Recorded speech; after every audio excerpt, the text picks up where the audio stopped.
Welcome to IT Pro TV. I'm your host, Don. Coming at you live from San Francisco, California. You're watching IT Pro TV.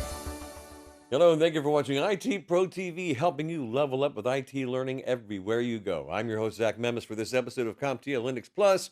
Logical Volume Manager is the name of this episode, but you knew that, didn't you? And the person we know and we love and we trust, Don Pizzetta, is here to help us out. Don, good to see you. Hey, glad to be back. And, tackling a pretty cool technology this episode, we're going to be looking at the LVM, or the Logical Volume Manager. It's a really neat utility that allows us to have a lot of flexibility with our file systems. In previous episodes, I talked about how we don't want to change file systems after we create them.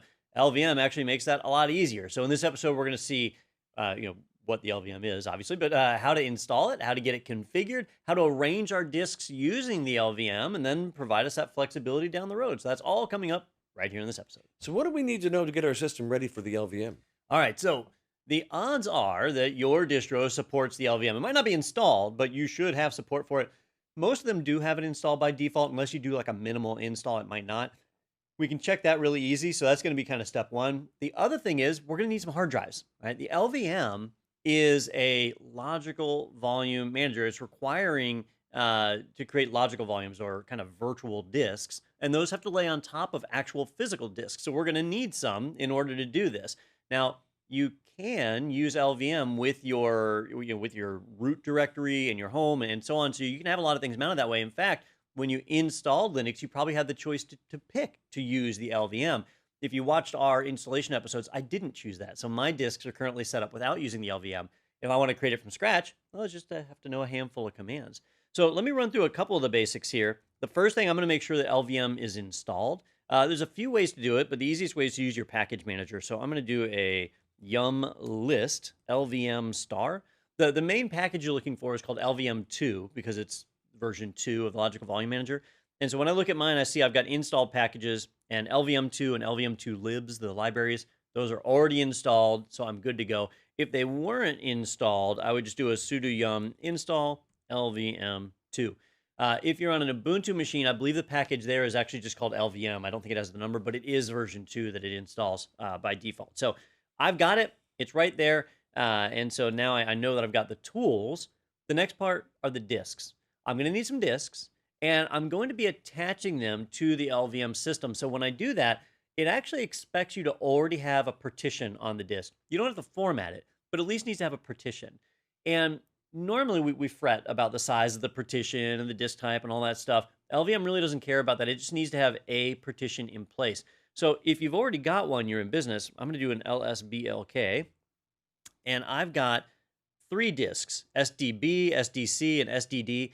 And each of them, they're 1 terabyte disks, and they've all got a single partition on them that is 1 terabyte in size. That's perfect for what I need here in this lab. If your disks don't have a partition, you just need to create one. And we saw that in the last episode, or actually 2 episodes ago. You can use the fdisk utility. Sometimes we worry about using GPT versus MBR. Here, none of that's really going to matter because the logical volumes are what we're going to manipulate. So pick whatever partition type you like, throw it on there. You don't need to format it. We don't need to drop a file system on it. Just have the partition present, and then you'll be ready to launch in with LVM and start to get your volumes set up. So now that we're prepared, how do we actually create logical volumes, Don?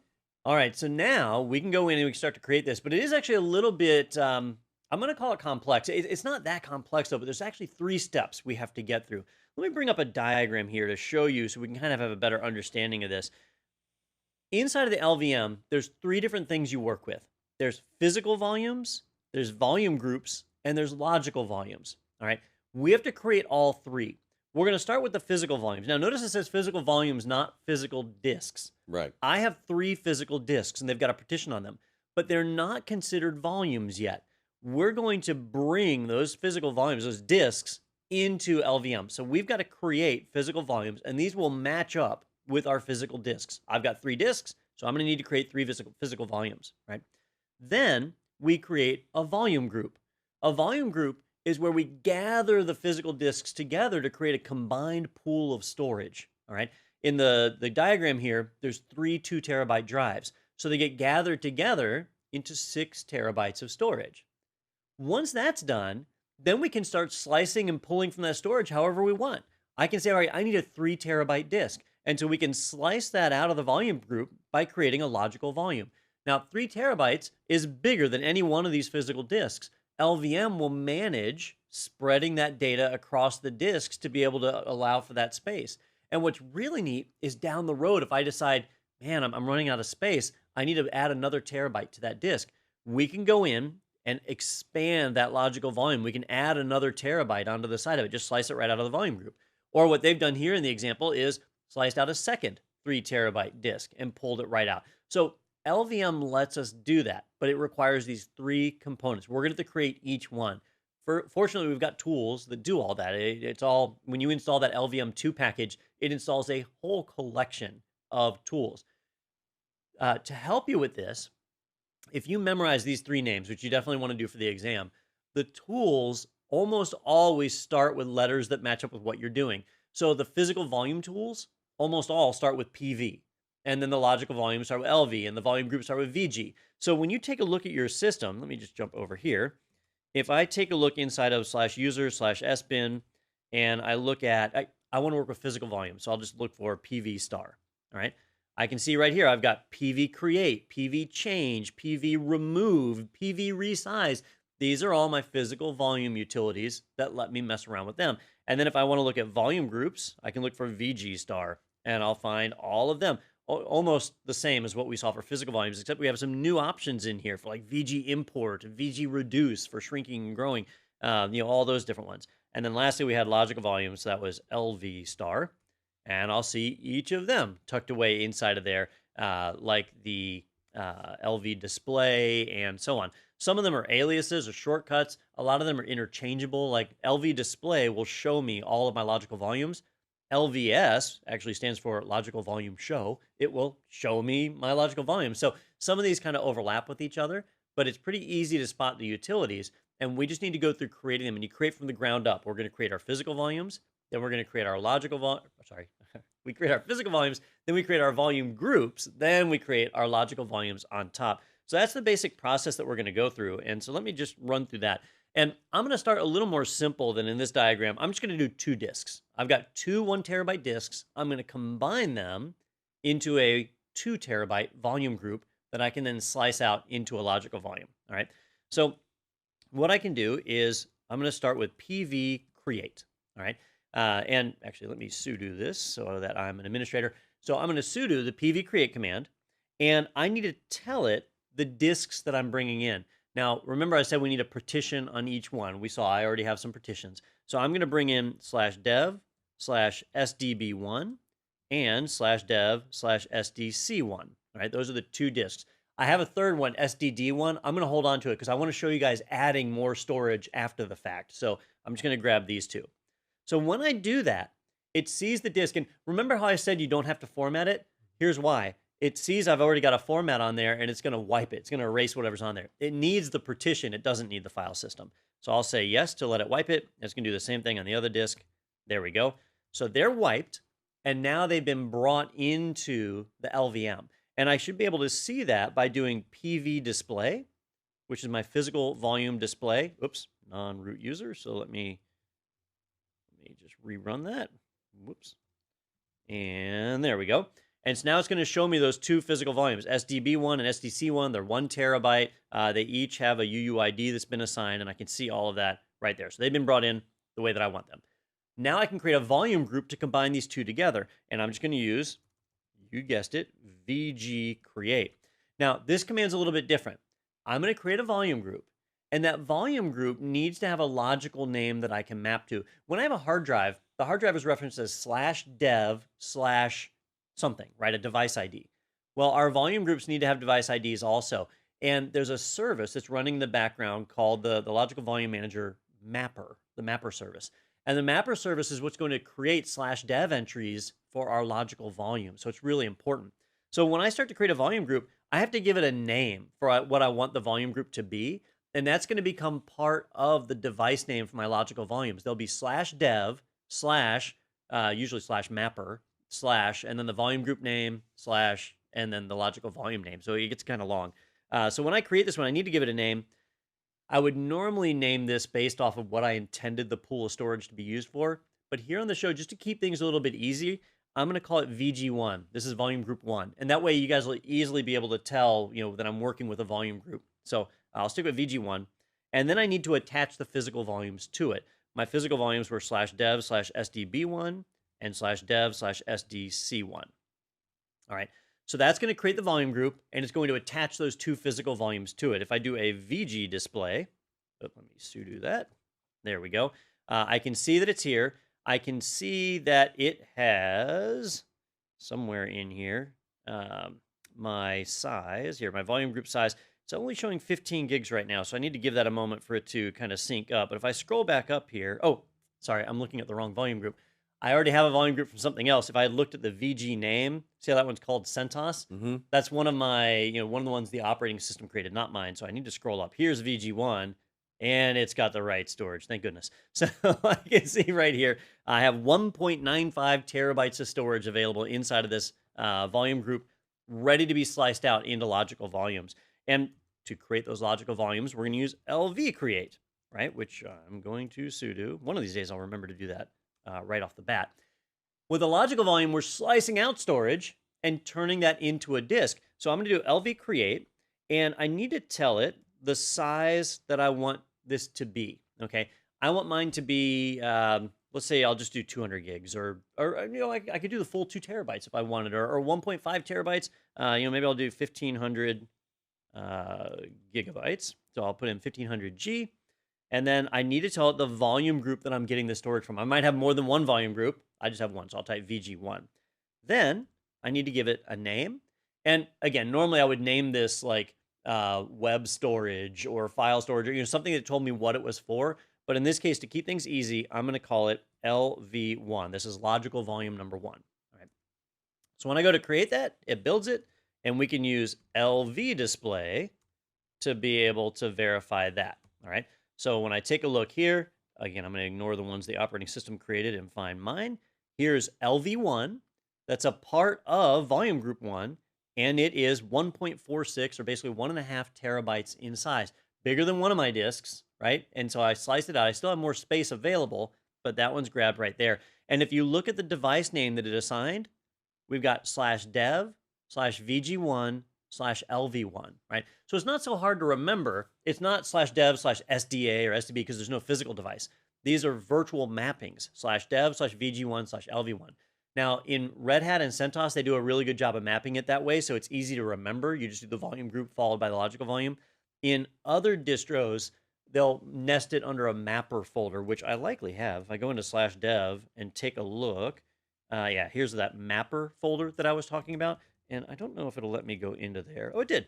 So if I go into the mapper folder, see there's a folder in there called VG1/LV1. So that's another name for that device. I could do /dev/mapper/VG1-LV1 like that. That would also be a device name that points to the same place.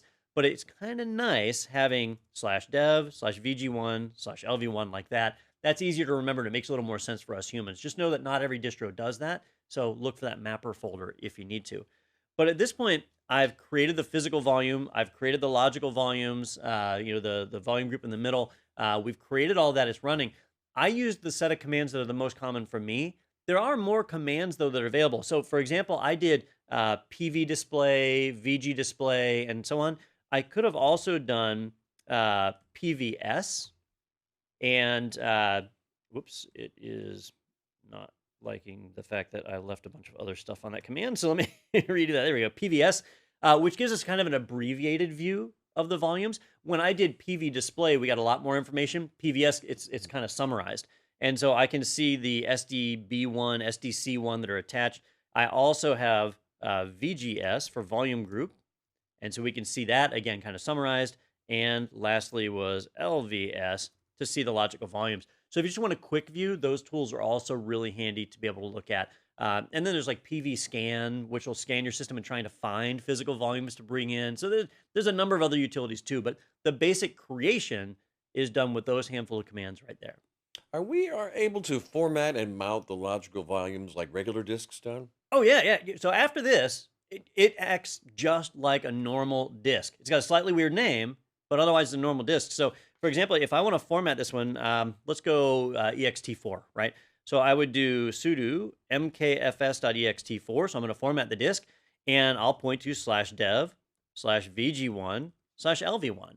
And it's going to find that disk, and the mkfs command will think it's a physical disk, and it'll go in and format it. And now I've got a 1.5 terabyte disk that's ready. I can then mount that. So maybe I'll let me create a folder here. I'm going to mount that in /mnt/storage. And so I will mount /dev/vg1/sg1, or not sg1, lv1.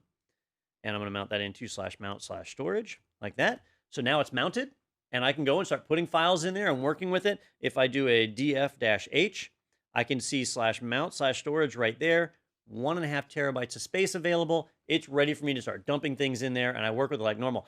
Do notice on the left side, it's not showing /dev/vg1/lv1. It's showing that mapper folder that I mentioned, /dev/mapper/vg1-lv1. So you may see that notation kind of switch as you work with it. But they both function the same way. I mounted it. It's online. I can forget about the LVM at this point and just go on with my life and never have to think twice about it. It functions just like any other disk. Well, are they persistent, or do we need to add them to the file system table? Oh, just like a normal disk, we would need to add this to the file system table, or fstab/etc/fstab. It's not really any different. Although I will tell you, you need to be a little bit careful with the file system table, because a lot of disks get mounted right away when the system boots, and sometimes the LVM service hasn't started yet, in which case the mapper might not have had time to do its job.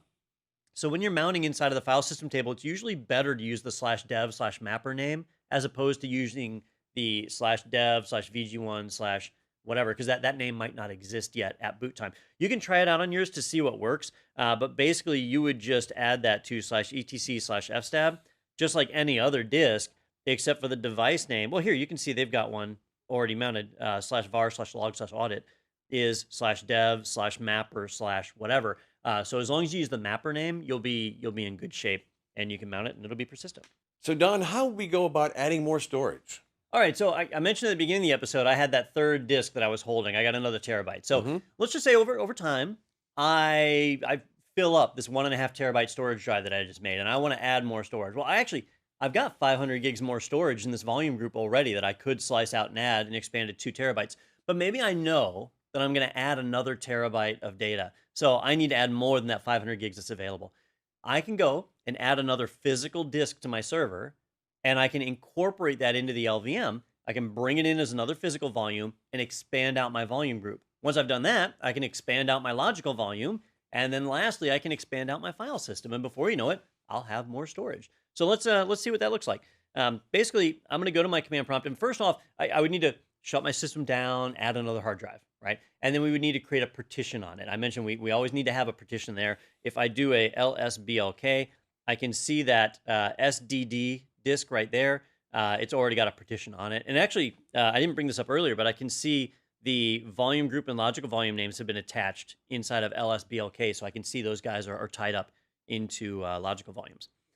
All right, so I want to incorporate SDD1 into my physical volumes. So I'm going to bring that in just like we did at the beginning of the show. I'll do a sudo pv create. I'm creating a physical volume. Yes. And that'll be /dev/SDD1. All right, so that's going to bring it in. All right. Now, that just makes it a physical volume. If it had a partition on it, it would have formatted it and gotten it ready, but it didn't actually connect it to the volume group. So now I need to add it to the volume group.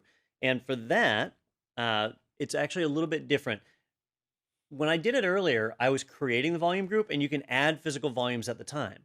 Well, now I've already got a volume group in place, so I can't kind of use the same command from before. I've already created it. So instead, I need to use a different command, which is the vg extend command. All right. So vg extend says take the existing volume group and add more to it. I do need to sudo this, which I've literally forgotten every single time. Yep.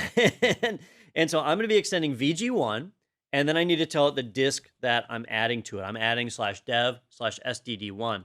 And so when I run that, I'll see volume group 1 successfully extended. So what does that mean? Well, if we run pvs, we'll see my physical volumes, right? and I can see SDD1 right here has been added. All right. Under free space, I see it's completely free versus the other ones that have had space used up. If I do a VGS, then I'll see my volume groups. And notice how volume group 1 shows that it's actually 2.93 terabytes. It's 3 terabytes, and that it's got 1.5 terabytes free. There's the 500 gigs from the previous volumes that I didn't use, and now there's a whole extra terabyte that's been stuck onto it. So it's expanded quite a bit. But now that I've got that space, the volume group has been updated. I need to upgrade or update the logical volume. And for that, I'm going to be extending out the logical volume. Now, before I do that, let me just run LVS.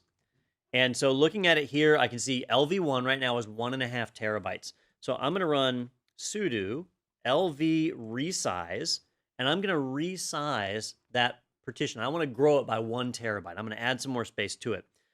So I'll come in and just say -L, and then plus 1G. So I'm adding 1 gigabyte to it. And then, or I don't want to do 1 gigabyte, I want to do 1 terabyte. There we go. Something that actually is meaningful. So I'm going to add a terabyte to it, plus 1T. And then I'll specify this is /dev/VG1/LV1. That's the logical volume that I want to expand. Or I could use the mapper, whichever one I wanted. All right. And when I run that, it's going to go and extend it. And it tells me that it extended it from 1.46 terabytes to 2.46 terabytes. It added that extra space to expand that out.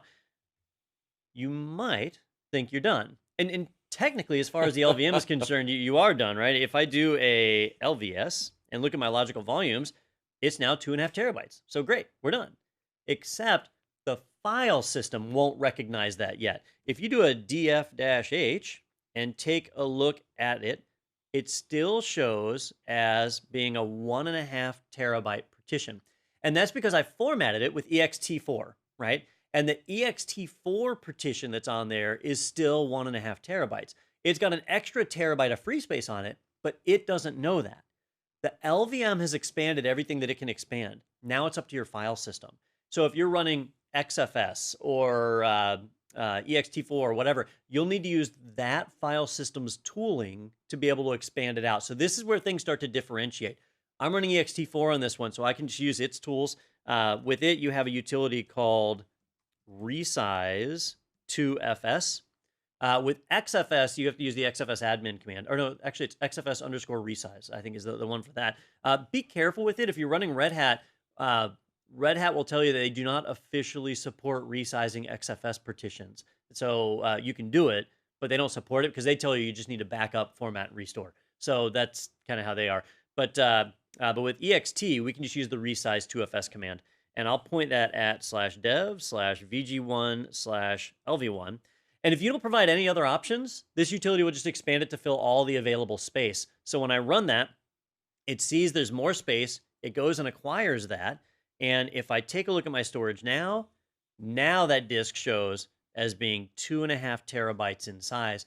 And I did it while it was online. I never unmounted it, right? It stayed mounted the whole time. Users could have been in the system writing and so on, and it just tacks it on, adds that space, and we just grew it. And that's really the big advantage of the LVM, is that we can grow our partitions without actually having to kick our users out, without having to reboot a server. We can do it all dynamically while people are in the system working, happy, shiny people holding hands and all that stuff, and it's done. If I do a LVS or LV display, I can see I've got that 2.5 terabytes is available there, and the file system sees it as well. So we are now expanded and done. So after all that, I'm going to ask, is it difficult to remove the LVM if we no longer need it? It's not difficult to remove it. If you're done with it, well, if you want to move it to another computer, right? Maybe I've got this on one server, I want to move it somewhere else. You can just unmount all this stuff and then take it over to another computer and reincorporate it. The PV scan utility is designed to find your physical volumes. When it finds them all, it'll bring it into the LVM, and it'll see the volume group and the logical volumes are all there. So it's kind of easy to reincorporate somewhere else. But if I'm actually done with it and I want to turn these back into regular disks, right? Because right now it's a bit of a mess. If I do LSBLK, you'll see all these different kind of notes in here about what it created with the volume groups and the logical volumes and so on. So if I want to just reset these back to becoming regular disks, we can move through a couple of steps. First, I need to unmount the folder that it's tied to, which is /mnt/storage. So I'm going to unmount it. using the umount command. So umount/mnt/storage. And then we basically just go through and destroy everything backwards. So we start at the top of the diagram with the logical volumes. We destroy that. Then we destroy the volume group. Then we destroy the physical volumes. And when you're done, now you've got regular old disks available again. So what that looks like is we do sudo lv remove, and I'll remove /dev/vg1/lv1. So I'm going to remove that logical volume. And I would remove each one. If I had more than one, I just have the one. That was lv remove. Then we do vg remove to remove the volume group, and that's /dev/vg1 for me. So we'll remove it. It's gone. If it has no logical volumes, then you don't get a prompt to confirm because there's no data at that point, so it just removes. And then lastly, we remove the physical volumes, which is a little bit harder because we have to type each one. So I'll do sudo pv remove, and then I'm going to remove /dev/sdb1/dev/sdc1 and /dev/sdd1. All right, each one, removing them.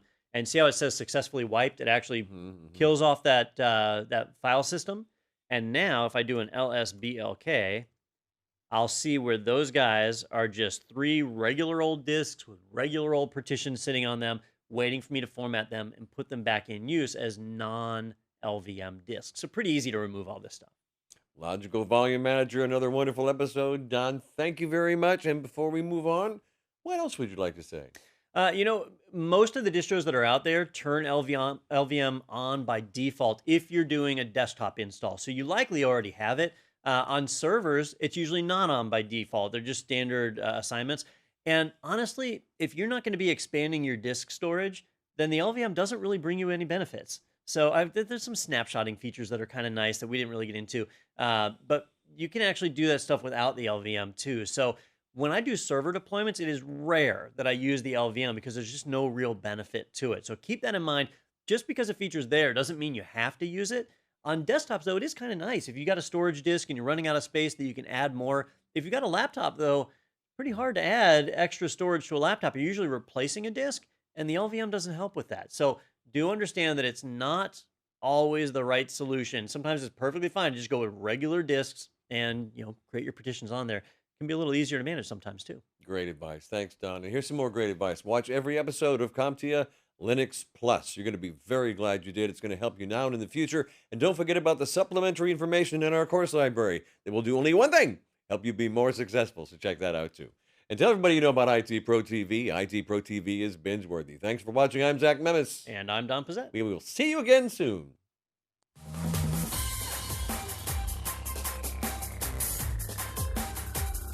Thank you for watching IT Pro TV.